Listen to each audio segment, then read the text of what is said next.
ایوب نے جب دستور کو منسوخ کیا تو ساتھ ہی یہ اعلان بھی کیا ہے کہ اب پاکستان ایک سیکولر ریاست ہوگا، اسلامی ریاست نہیں ہوگی.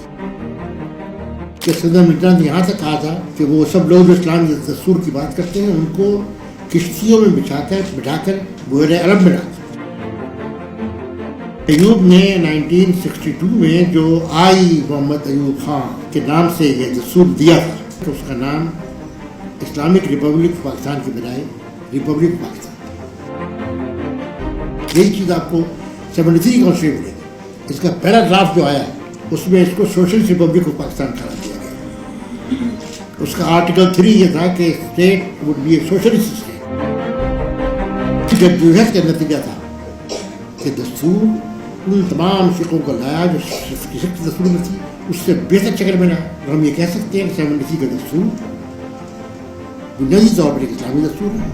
1956 کا جو دستور بنا اس دستور کا نفاذ بھی 23 مارچ 1956 ہوا. یہ ہماری تاریخ کا سب سے بڑا سانحہ ہے کہ ایوب خان نے اکتوبر 1958 میں اس دستور کو منسوخ کر دیا. لیکن 56 کا دستور آج بھی پیس سیٹر ہے اور بعد کے جس دساتیر بھی بنے ہیں وہ اس سے ہٹ نہیں سکے ہٹائے جانے کی ہر کوشش کے باوجود.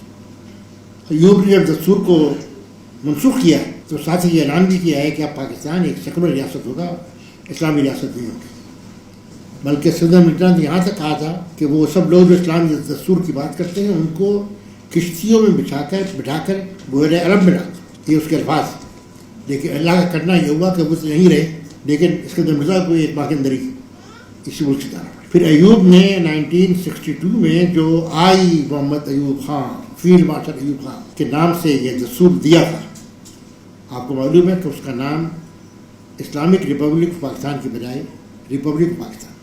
اور اس میں سے قرارداد مقاصد کے جو دینی پہلو تھے وہ نکال دیے گئے. اور 56 کے دستور میں جو یہ فقرہ تھا کہ کوئی قانون سازی قرآن و سنت کے مطابق خلاف نہیں ہوگی یہ نکال دیا گیا. 62 میں اس نے دستور نافذ کیا ہے. اس کے 3 مہینے نئی اسمبلی بنی ہے اور اس اسمبلی کے اندر جو پہلی ڈبیٹ ہوئی ہے بڑی وہ پولیٹیکل پارٹیز ایکٹ میں ہوئی ہے. اور اس پولیٹیکل پارٹیز ایکٹ میں اس اسمبلی نے لڑ کر کے یہ شق قانون کا حصہ بنائی کہ پاکستان کی ہر پولیٹیکل پارٹی کے لیے لازمی ہوگا کہ وہ اسلامک آئیڈیالوجی سے مطابقت رکھے اور اس کے خلاف کوئی اقدام نہ کرے. بڑی اس پر بحث ہوئی. سیکولر طبقے نے ایڑی چوٹی کو زیر لگا دیا اور واضح رہے کہ اس وقت جسٹس منیر لا منسٹر یہ پائلٹ کر رہے تھے اس لا کو. اور شرمناک بات ہے ہمارے جوڈیشری کے اتنا اونچا اس شخص نے اپنی کتاب فرام جنا ٹو ضیا میں لکھا ہے کہ اسلامک آئیڈیالوجی اور پاکستان آئیڈیالوجی کا لفظ ہے یہ ضیاء الحق نے انٹروڈیوس کیا. اور اس کے بعد سے لبرل لیفٹسٹ لابی ہے جو یہ بکواس کرتی ہے.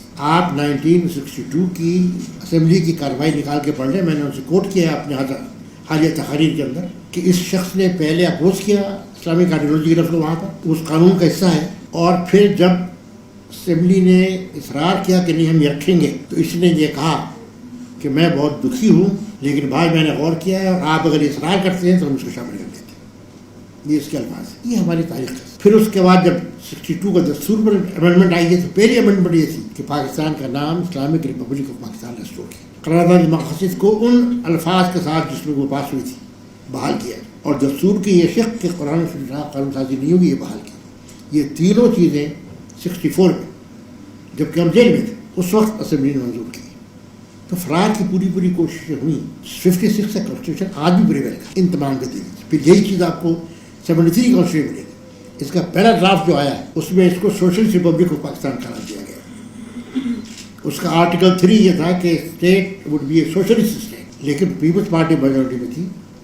لیکن اس زمانے کے اسمبلی کے لوگوں نے جس ہمت سے اور عوام نے جو تائید ان کی اس پوری جدوجہد کا نتیجہ تھا کہ دستور ان تمام فقوں کو لایا جو 56 دستور میں تھی اس سے بہتر شکل میں لایا اور کنسنسس شکل میں بنایا.